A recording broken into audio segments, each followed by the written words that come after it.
What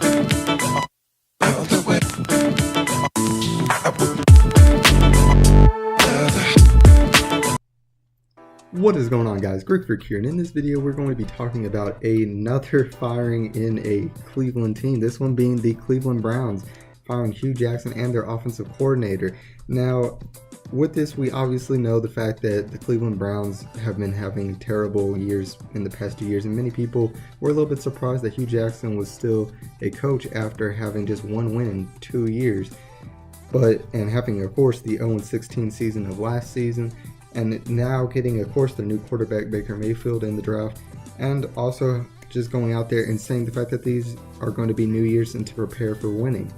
Of course, there was lots of more hype, I guess, after they ended up getting their first win, and many other things. Now, like I mentioned before, I did predict this team to make the playoffs, and of course, I could be easily wrong here, but of course, if you look at the standings, there's actually not even that much room separating these teams right now. Now, of course, it would be very much difficult. I never sat there and thought the fact the Browns could win the division. I thought it'd be a wild card if anything. But that's very much looking in like a no chance here. Even though they are 2-5 with one tie, they've been having close games, but very much not being able to pull off any of them.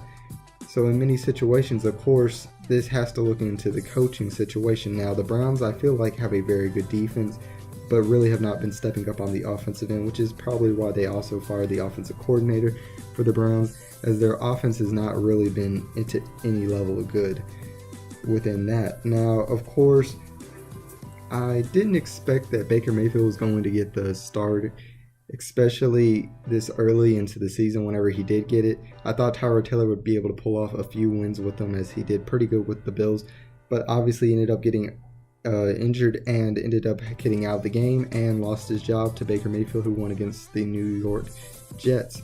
Now, as we do know, there's only been one more win since then, and it hasn't really looked good as far as that either. So obviously, I think the fact this was going to be expected that we were going to see this, it's kind of just shocking that all of a sudden now we have two Cleveland coaches being fired immediately.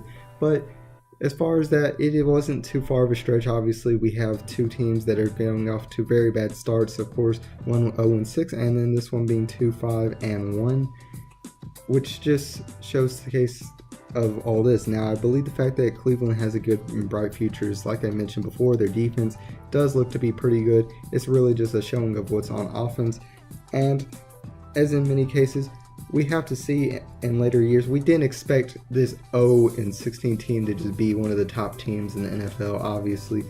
So it was to be expected, the fact that there was a chance on this, and when I said that I thought they were going to make the playoffs, obviously it wasn't me sitting there saying a guarantee thing, but just a prediction that I was going to go out with and see whether or not it was going to actually play out like I did with the Rams last year. But obviously, it's going to be looking for a new rebuild. Now, of course, they're not saying that the fact that they're rebuilding, the organization said that this is a reboot. So we'll have to see how this reboot goes into order, but don't be too much surprised if this ends up staying the same. As we know, we don't know who the new head coach is going to be, whether they're looking for somebody else for later on the year, or they're going to just have an interim head coach going in. But we'll definitely have to see about that. And guys, tell me what your guys' thoughts are on the Cleveland Browns. Do you think the fact that they'll be able to reboot, as the organization said, or is it going to be more of the same with these losses and close games? So guys, tell me what your guys' thoughts are about that, and if you enjoyed the video, make sure that you leave a like and subscribe to become part of the Greek Army today. And as always, this is Sparta.